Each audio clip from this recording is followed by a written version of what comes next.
ছাদ বাগানে অনেকদিন ধরে আসা হয় না, মানে এত কাজের চাপ। একদিকে যখন ডিউটি থাকে ওইখানে থাকি, তারপর ছুটিতে যখন বাড়ি আসি, তো বাড়িতে আসলে আপনারা জানেন যে নানা জায়গায় আমাদের পাখি, বন্যপ্রাণী, তারপর সাপ সহ বৃক্ষরোপণ, নানা ধরনের প্রোগ্রাম নিয়ে ওই কয়টা দিন এত ব্যস্ত থাকি যে সারাদিন দৌড়ের উপরে থাকি।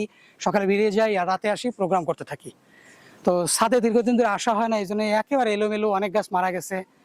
তো এবার এসে দেখি ছাদে চাল কুমড়া পেকে ঝুলে রয়েছে। এই যে চাল কুমড়া শুধু পেকে যে ঝুলে রয়েছে তা না, একটা নিচে পড়েও রয়েছে। এই যে একটু নিচে করো, এই যে নিচে একটা পড়েও রয়েছে চাল কুমড়া। তারপরে আমরা এটাকে ব্যবহার করতে পারিনি, সময় নাই। আর এই তো গেল চাল কুমড়া। আর অন্যান্য গাছগুলা মাঝে যত্ন না করার ফলে অনেকগুলা গাছ মারা গেছে। ওই সাইডে পেঁপে গাছ আছে, যদি আমরা একটু এই সাইডে এসে দেখাই, পেঁপে হয়েছে।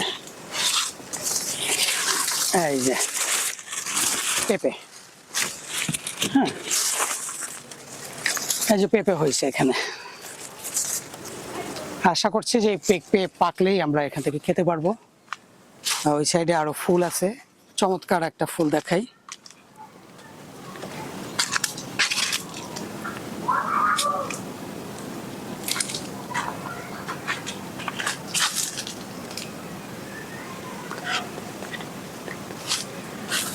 তারপর এখানে রয়েছে পাউডার পাফ ফুল। এখানে পর্যাপ্ত পরিমাণে ফুল এখানে ভরে আছে। পাউডার পাফ প্রচুর পরিমাণে ফুল এখানে হয়েছে, ভরে আছে। আর এরিকা পাম তো রয়েছেই। এরিকা পাম কিন্তু এই যে এরিকা পাম গুলা ছাদের চারিপাশ ঘিরে এরিকা পাম রয়েছে। ছাদের চারিপাশ ঘিরে এই যে এরিকা পাম,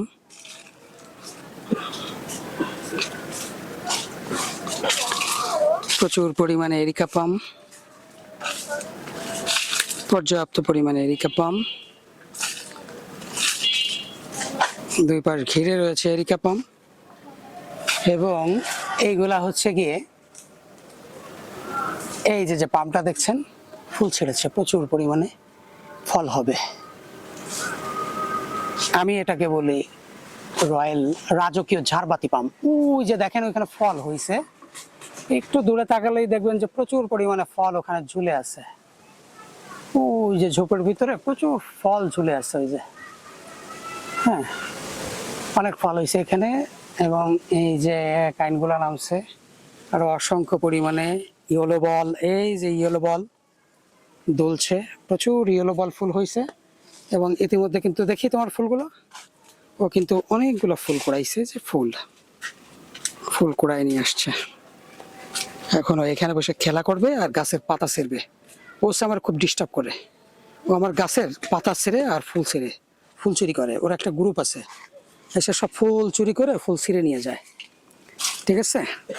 তারপর এই যে পুকুরটার ভিতরে এই যে দেখেন, এগুলো হচ্ছে রয়্যাল পাম গাছ। এটা হচ্ছে অয়েল পাম। এই যে পাম অয়েল তেল তৈরি হয় না, সেই অসংখ্য পরিমাণে গাছ এইখানে রয়েছে, পাম গাছ। আর পুকুরটার মধ্যে আপনি কাঁকড়া, কাসিম, কুচিয়া, দেশীয় প্রজাতির যত মাছ আছে এখানে পাবেন। যেমন দেশীয় মাগুর মাছ, কই মাছ, শিং মাছ, টাকি মাছ সহ অনেক প্রজাতির এই পুকুরে দেশীয় প্রজাতির মাছ রয়েছে, অনেক মাছ রয়েছে এখানে। আর পশু পাখি তো রয়েছেই, সেগুলা আর এক সময় দেখানো যাবে পরে। এই আর একজন দেখেন এই পানি নিয়ে, এখানে আমাদের পাখিদের খাবার এবং গোসলের জায়গা। সরে যাও, এরা এসে এখানে খেলাধুলা করবে, স্নান করবে, প্রায় অনেকগুলো নষ্ট করবে। এবং আরো অনেক ফুল রয়েছে, সেগুলো আপনাদেরকে আবার পরবর্তীতে দেখাবো ফুটলে।